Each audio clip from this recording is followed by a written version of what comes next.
Hey guys, welcome back to the channel. Today we took a loss. Honestly, it was a really good trade. I really did like it, but there are a few things that I'm questioning about my trades. Now, one, it's been a very choppy market, and when I go through trade recap, you guys will see like how choppy it was. And unfortunately, not that I got caught in the chop, but I got caught in this illusion that okay, it will have to head in a certain direction, right? But that was not the case. The second case is, or the second situation is the time that I trade. Now, looking at the chart, this is what happened today. And if I go back on replay and we go back to 8 o'clock, like we always do, it was a really good trade in the sense that one, we knew which direction we were going, which was bullish, right? So we were bullish. Two, because we were bullish, we were waiting for proper pullbacks. And in fact, I actually did mess up an entry as well. It was as soon as I took the entry, I was like, "Oh my gosh, this is such a terrible entry, such a bad entry." But the subsequent entries were excellent, right? And three, we risked really well. We risked about $600, which again on the combine is completely fine. I think if I was trading in XFA, it would have been a little bit less to start, but I'm completely okay with the entries. I'm okay with the risk. So this is what we look like on a higher time frame at this time. Um, you can see too on the 15 minute, we are bullish overall. Yes, we did have a little bit of a resistance point right here, right? But we are bullish overall. So that's the direction I'm looking to trade in.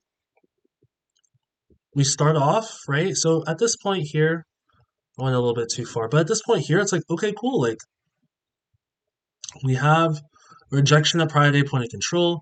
We come down, and this was my first entry. It was the worst entry I could have taken. I tapped the buy at this point, I'm like, and as soon as I took it, I was like, oh, this is terrible, terrible trade. And one of the things that I actually will add to the things I'm questioning is if I take a trade like that and I know it's a terrible entry, I should just close it. Now I know that just sounds like duh, like of course you should just close it. But for myself, because I limit myself most of the time, like 98.5% of the time, I limit myself to one trade a day. As soon as I take the trade, if I close it and I'm only in one contract, then I can't trade anymore, according to my rules, right? So that's one of those things where I'm like, I can probably adjust that, and not be so strict on myself when it comes to like, okay, I know that was a bad entry in hindsight, or in the moment, I know that was such a bad entry, but is what it is, right? Ended up taking that. And in fact, let me go on here to show my executions. From that point forward, we knew that we needed better entries. So we had another entry right here. I love the candle there, right? I don't love the volume, but it's still a fine entry. The candle's too big to ignore. Another entry here, but it's coming off this, what I would consider a kill candle, where you have high volume, you have a nice wick down, pretty much a full body candle, almost a full body candle to the top anyway, but showing strength. And then also again, um, we got stopped out here, but I think there was one more entry I'm missing one. So here, another one, again, another kill candle that I would call that too. And then another one here as well, right? So all perfectly valid entries, two of them bouncing off of VWAP as well. The direction is strong, good trend to the upside. Of course, yes, we are in a lot of chop, and I think that's something that I need to do a better job of recognizing in the moment that we're not having a lot of follow through, right? So because we had this leg higher, I was like, okay, cool, like that's pretty good follow through here. I think we can continue to head higher. But because that didn't happen, and it didn't happen quickly, that should have been my telltale sign, like, okay, cool, like we need to add less, not add as frequently, and then also to make sure that our stop loss is widened. So this is the main thing that I was questioning after this trade. Right now it's 10:02 or 10:03, right? I don't trade past 10 o'clock. And if my stop loss was originally, or was where I kept it originally, which was actually down at 170.5 for one contract, then yes, we would be risking about, I think it was like $330 or close to $400, I can't remember, for one contract, but you're giving it time to breathe, you're giving it time to move. We could possibly head up to 235, 237, 230. But because of the way that I trade from 8 to 10, I only have 2 hours. I continue to add, but at the same time, I continue to tighten my stop loss. So it's like I'm kind of telling the market either you move by this time or I'm out, which it ended up stopping me out anyway around 9:36. So I didn't really have the opportunity to say that. But if let's say that didn't stop me out here, that it came close, but then it continued higher, I'd still be in this trade, right? Because I'm trying to see what happens. Does that mean that I stay up late to continue to trade? That doesn't make any sense. That's not good for my health. Does that mean that I close the trade as soon as it hits 10 o'clock? That doesn't make any sense. You have to allow price to play out. So I'm kind of stuck in this conundrum. Can I set a firm stop loss and go to sleep? Yes, right?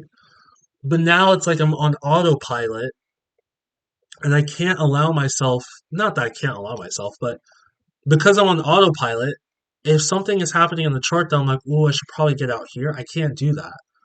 My profit target is set. So maybe I can set a trailing, right? It really just depends. But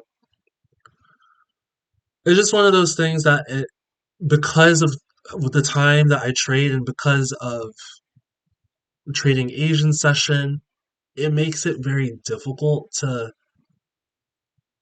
be like, okay, this is the definitive way that I have to go about it. I think I just have to live with these types of losses. Now, again, this was a clear loss. It's not like it was a you know a winning trade that turned into a loser because I fell asleep or anything like that. But it does ask the question of, is the time frame that I trade good? Now, if I didn't work full time, if I worked work from home job, I'd be trading New York without a doubt, and I wouldn't even be trading gold. I'd be trading MNQ. But because of the things that I have to deal with, because I go to work full time, am at the hospital, I can't look at the computer to trade while I'm at work.